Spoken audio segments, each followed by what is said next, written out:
Nós escutamos na primeira leitura, momento em que se conclui a construção do Templo de Salomão e é introduzida nele a Arca da Aliança, que até aquele momento ficava numa tenda, desde a época em que Deus mandou Moisés construir a arca, colocar dentro dela as 2 tábuas de pedra com os 10 mandamentos.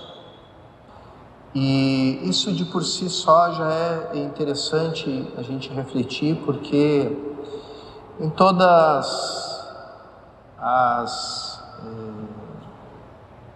os relatos da origem, da criação no mundo, que pertencem às culturas dos povos antigos, todos eles tinham uma narrativa da criação do mundo, e todos eles concluíam a narrativa da criação do mundo com a criação do templo.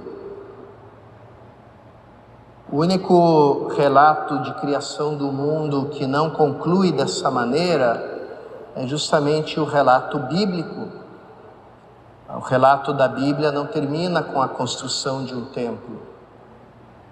E o tempo todo sempre se afirma que o Deus de Israel, ele não tem uma morada na terra. Quando Deus manda Moisés construir a tenda, chamada tenda da reunião, que aparece aqui nesse texto também, porque ali a arca é tirada da tenda da reunião e introduzida no templo. Quando Deus manda Moisés construir a tenda da reunião, ele diz: faz de acordo com o modelo que eu te mostro no céu. Então existe uma realidade no céu, da qual a realidade da terra é uma imagem, uma espécie de uma maquete. Ela imita a forma de algo que é visto lá junto de Deus. E a gente encontra esse mesmo pensamento quando Davi, o pai de Salomão, quer construir um templo. Deus diz para Davi, no meio por meio da profecia de Natã, ele diz: por que você quer fazer um templo para mim? Eu, desde que eu comecei a caminhar com vocês, eu vivo na tenda. É uma construção provisória que vai caminhando junto. À medida que o povo ia caminhando no deserto, a tenda ia se levantando e caminhando junto com eles, ia sendo mudada, desfeita, recolocada em outro lugar. Então, Deus não quer que a gente pense que o templo é o lugar definitivo, mas que é sempre uma passagem. E aqui, curiosamente, a gente pode conectar isso com a ideia da paróquia. E padre, por que o senhor vem entrar agora com o assunto da paróquia? O que tem que ver com tudo isso? O senhor comeu alguma coisa que está lhe fazendo mal? O que houve, né? Paróquia quer dizer justamente uma tenda, a palavra paraoikia é uma imitação de casa, seria literalmente isso, né? E era dado esse nome para as tendas, para as barracas, para a tenda de acampamento, ou seja, um lugar provisório. Não é um lugar definitivo, é um lugar de passagem. É um lugar onde a gente está durante um tempo e depois passa, vai para outro lugar. E como é importante a gente recuperar esse sentido da paróquia, porque toda paróquia deve ser justamente uma passagem. um lugar onde você passa, porque nossa morada não a nossa morada definitiva não é nesse mundo, nós somos peregrinos, e a paróquia deve ser esse lugar da nossa peregrinação, que nos ajuda a ir caminhando até o lugar, a morada definitiva de Deus, né? Então, também o fato da nuvem nos chama a atenção. Quando Deus queria falar com Moisés, queria que Moisés entrasse na tenda da reunião para falar com ele, descia uma nuvem e cobria aquela tenda, sinal da presença do Espírito Santo.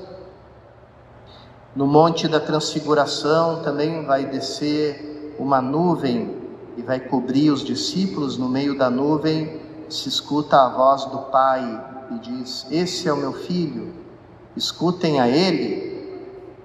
Não façam aqui uma tenda para Moisés, para Elias, como Pedro estava dizendo, vamos fazer uma tenda para ti, para Moisés, para Elias. Deus responde essa sugestão meio insensata de Pedro, né? O evangelista diz, ele não sabia o que estava falando, né? Deus responde com a sua voz: esse é o meu filho, escutem a ele, né? É nele que eu estou. E a gente encontra essa nuvem também no episódio da subida de Jesus ao céu, da ascensão. Jesus foi subindo até que uma nuvem o cobriu.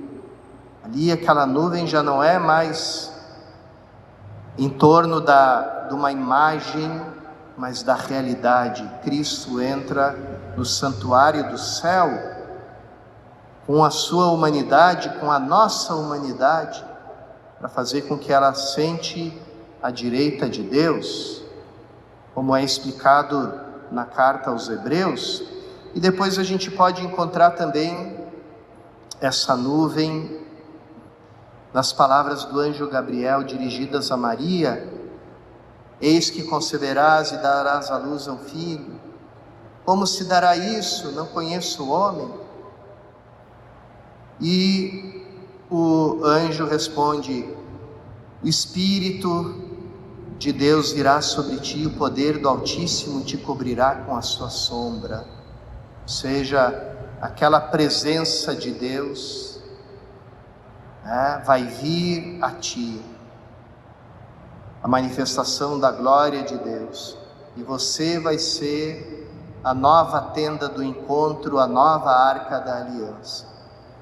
Então, irmãos e irmãs, nós, mesmo que a gente vá a uma igreja que não é uma tenda, mas que até a nossa matriz é meio em forma de tenda também, mas que é construída com tijolo, com material, etc., né? A gente deve sempre lembrar isso. Nós somos peregrinos, nós estamos a caminho, e uma paróquia é essa tenda onde a gente descansa, onde a gente refaz as nossas forças para seguir pelo caminho da nossa vida, que nos leva agora sim até o templo definitivo, que é o corpo de Cristo, né? Esse corpo de Cristo do qual todos nós fazemos parte e que se manifesta a nós de forma máxima nesse mundo no sacramento da Eucaristia. Peçamos a Ele a graça de continuar caminhando firmemente e viver nesse mundo, como diz São Pedro, como peregrinos, como passageiros, sabendo que tudo passa e aquilo que fica para sempre é Jesus Cristo, nosso Senhor. Nós acolhemos o nosso coração e manifestamos na nossa vida.